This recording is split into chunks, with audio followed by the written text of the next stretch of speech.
ఆయన రక్తం నుంచి పుట్టినటువంటి కొడుకు ఈరోజు ఇంత పెద్ద కార్పొరేషన్కి మేలైనటువంటి భాగ్యం ఆ భగవంతుడు నాకు కల్పించాడు, మా జగనన్న నాకు కల్పించాడు. కాబట్టి ఇన్ని అవమానాలు పడి నేను ఈ కుర్చీలో కొనసాగాలి, ఈ కుర్చీలో కొనసాగడం కూడా భావ్యం కాదు అని చెప్పేసి వాళ్ళ అవిశ్వాస తీర్మానం పెట్టి నన్ను గద్దెదించాల్సిన అవసరం లేదు. నేనే చెబుతున్నా, ఈరోజు పత్రికాముఖం సాక్షిగా చెబుతా ఉన్నా, ఇన్ని అవమానాలు భవిష్యత్తులో, ఇన్ని పరాభవాలు భవిష్యత్తులో ఏ మేరికి కూడా రాకూడదు. తప్పకుండా నగర ప్రజలు దీన్ని గుర్తించుకోవాల్సిన అవసరం ఎంతైనా ఉంది. ఎందుకంటే చెప్పా కదా, ఇప్పుడు మళ్ళీ చెప్తున్నా, మున్సిపల్ కార్పొరేషన్ ఎంప్లాయీ కొడుకు ఈరోజు మేయర్ అయ్యాడంటే ఆ భగవంతుడు సాక్షిగా, పైన భగవంతుడు సాక్షిగా చెప్తా ఉన్నా, మా జగనన్న సాక్షిగా చెప్తా ఉన్నా. ఎన్ని కేసులు పెట్టినా, ఎన్ని ఇబ్బందులు గురి చేసినా నేను మా జగనన్న వదిలిపెట్టే ప్రసక్తే లేదు. తప్పకుండా వైఎస్ఆర్ కాంగ్రెస్ పార్టీలో కొనసాగుతాను. ఈరోజు చెప్తా ఉన్నా, ఎందుకంటే నాకు కూడా ఆత్మస్థైర్యం కోల్పోయింది. ఇక ఈ అవమానాలు, ఈ నిందలు, ఈ యొక్క పరాభవాలు ఎదుర్కొనేటువంటి శక్తి నాకు కూడా లేదు. ఈరోజు నేను ఏదైతే నేను అనుకుంటా ఉన్నాను, నా మేయర్ పదవికి ఈరోజు నేను రిజైన్ చేయబోతా ఉన్నాను. నేను కలెక్టర్ గారికి ఇప్పుడే లెటర్ కూడా పంపిస్తా ఉన్నాను. ఇన్ని అవమానాలు చరిత్రలో ఏ మేయరు, ఏ చైర్మన్ కూడా చవి చూడలేదు, భవిష్యత్తులో కూడా చూడకూడదని చెప్పేసి నేను కోరుకుంటాను. ఎందుకంటే ఇది ఒక సపరేట్ బాడీ, లోకల్ బాడీస్ అనేది. రాష్ట్ర ప్రభుత్వం నా మీద కేసులు పెట్టాలని ఆల్రెడీ ఈ మధ్యకాలంలో 2 కేసులు పెట్టారు. వాళ్ళు ఎంత అస్థిరపరచాలన్నా నా స్థిరత్వాన్ని నేను ఎప్పుడు కూడా కోల్పోవటం అనేది జరగదు. ఎందుకంటే నా మనసులో బాధలు ఎన్నో ఉన్నాయి, నేను పడుతున్న అవమానాలు ఎన్నో ఉన్నాయి. కానీ చెప్పిని 10% మాత్రమే, చెప్పని 90% ఉన్నాయి. ఏదో ఒక రోజు తప్పకుండా అవన్నీ కూడా చెప్తాను. నేను ఈరోజు పత్రికాముఖ సాక్షిగా చెప్తా ఉన్నా. ఎందుకంటే ఒక సామాన్యుడే, ఎందుకంటే మా నాన్న మున్సిపల్ కార్పొరేషన్లో, ఇదే మున్సిపాలిటీలో మా నాన్నగారు ఒక ఉద్యోగిగా బాధ్యతలు నిర్వహించాడు. మరి అలాంటి ఉద్యోగి కొడుకు ఈరోజు మేయర్గా 4 సంవత్సరాల పాటు బాధ్యతలు నిర్వహించాడంటే ఇచ్చినటువంటి నేను అదృష్టంగానే భావిస్తా ఉన్నా. నేను ఏ రోజు కూడా కార్పొరేషన్లో అధికారుల్ని, నేను ఒక మేయర్గా, ఒక ప్రథమ పౌరుడిగా నేను ఈ స్థాయిలో ఉండాలి, ఈ లిమిట్లో ఉండాలి అని చెప్పేసి నేను ఎప్పుడూ అనుకోలే. 4 సంవత్సరాల పాటు నేను ఎంతో సర్వీస్ చేశాను.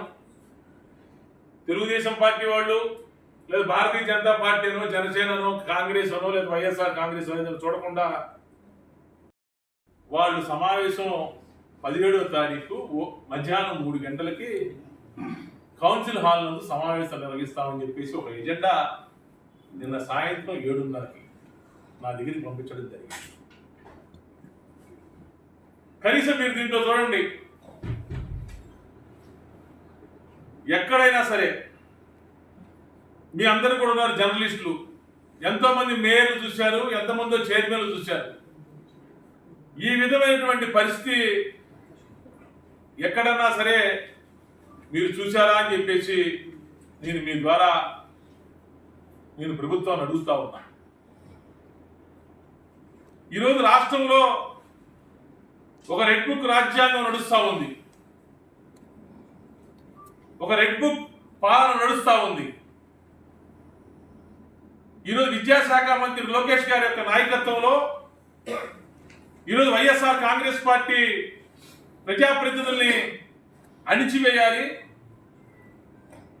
వాళ్ళ అధికారాలు మొత్తం లాక్కోవాలి, వాళ్ళని హ్యాండిక్యాప్డ్ చేయాలి, వాళ్ళని వ్యవస్థని పూర్తిగా నిర్వీర్యం చేయాలి అనేటువంటి ఉద్దేశంతో ఎక్కడికక్కడ అధికారులను అడ్డం పెట్టుకుని నేను అవమానాలు ఎదుర్కొంటా ఉన్నా. కనీసం ఇన్ని సభలు సమావేశాలు జరిగినాయి, ఇన్ని అభివృద్ధి కార్యక్రమాలు సంబంధించినటువంటి చర్చ జరిగింది, ఇన్ని అభివృద్ధి కార్యక్రమాలకు సంబంధించి సమీక్షా సమావేశాలు జరిగినాయి. కనీసం ఒక్క సమావేశానికైనా ఒక్క సమీక్షకైనా సరే యాజ్ ఏ మేయర్గా, ప్రథమ పౌరుడిగా బాధ్యతాయుతమైనటువంటి పదవిలో నేనున్నాను. 10 లక్షల మంది జనాభాకి ప్రజలు నన్ను 5 సంవత్సరాలు మేయర్గా ఉండమని నాకు అవకాశం ఇచ్చారు. కనీసం ఏ సమాచారం అయినా సరే నాకు కనీసం మినిమం ఇంటిమేషన్ ఇచ్చారా, సమాచారం అందించారా అని చెప్పేసి నేను అడుగుతా ఉన్నా. ఇంతకన్నా అవమానం, ఇంతకన్నా అరాభం చరిత్రలో ఏ మేయర్కి ఇంతవరకు లేదు, భవిష్యత్తులో కూడా రాకూడదు అని చెప్పేసి కూడా నేనైతే మనస్ఫూర్తిగా నేను కోరుకుంటా ఉన్నా.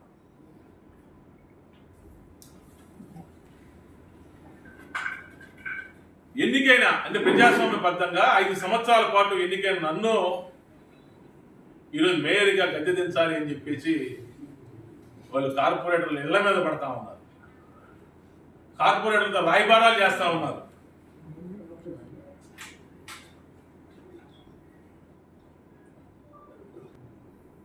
ఒక్కరోజు ముందు నాకు ఎజెండా పేపర్ పంపించి ఒక్కరోజు ముందు దానికి సంబంధించినటువంటి సమాచారం ఇస్తూ